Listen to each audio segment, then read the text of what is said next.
Hi everyone, Galit here, doing a tutorial clip for JWAAD. I chose to do the tutorial clip that I'm doing about the break because it's the one that I find most people don't know or haven't heard about or haven't been taught. And this is part of the JWAAD curriculum, so when you have a technique assessment, this is one of the moves that we assess.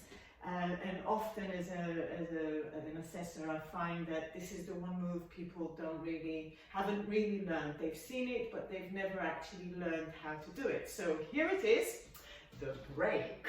Ta-da! So, obviously, you have to be able to do a hip circle, which is why you can't be a complete beginner if you're doing this particular tutorial clip. So feet slightly apart and you're doing your horizontal hip circle, or as we sometimes call it, the shifty circle. We call it the shifty circle because it shifts out of the center, not because it's dodgy or anything like that. Okay, so this is the shifty circle. So the shifty circle has 4 stages. When we do it, we've got a forward and side and back and side. Okay, notice I also added the arms here. I snuck them up on you, okay? Forward and side, back and side. When we're doing the circle, it's smooth forward, side, back and side. To do the break, we are going to squat when we get to the back. Now, this particular one that I'm going to demonstrate now, I'm going to keep my feet the same distance apart as they are when I'm doing a normal circle. Okay, I'm not going to change the position of my feet. I'll talk about this later though. So, forward, side, and on the back, I drop into a squat. And then come up from the side, making sure that my hips are still pointing forward as I start coming up and complete the circle. Right, I'm going to do this to the other side, and I'm going to show it from different directions so that you will see the alignment as well. So forward, side, drop to a squat, come back up and complete the circle as you come back up. Commonly made mistakes are that one very common is people when they squat, they squat and then when they come up they turn like this. Okay, so what we're aiming at is keeping your hip bone bits, the top of the hip bones, pointing forward. Okay, imagine you have headlights, and those headlights, they may be a little bit hidden when you're here, but they're staying forward, pointing forward and not this way. So they are a bit down when you're here for sure, but as you come up, they're there, but they're not suddenly pointing to your left or to your right, depending on which direction you are going. Okay, so this is again forward, side, squat. Okay, I'm going to turn around now to show you the squat from the side because this is also very important. So I'm going to go to the right towards my windows here. I'm going to go forward, side, squat. Now notice that my back is pretty neutral, okay, straight. I'm not curving down, I'm not caving my chest, okay. I'm also not forward, okay, now I am because I'm demonstrating, yeah.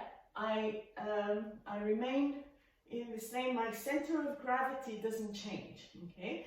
So the one way that you can make sure your center of gravity doesn't change is pay attention to the weight distribution on your feet, okay? And when you're standing, normally I say to people have 60% of your weight on your heels and 40% on your balls of the feet. This is because I'm an anal Virgo and I measured.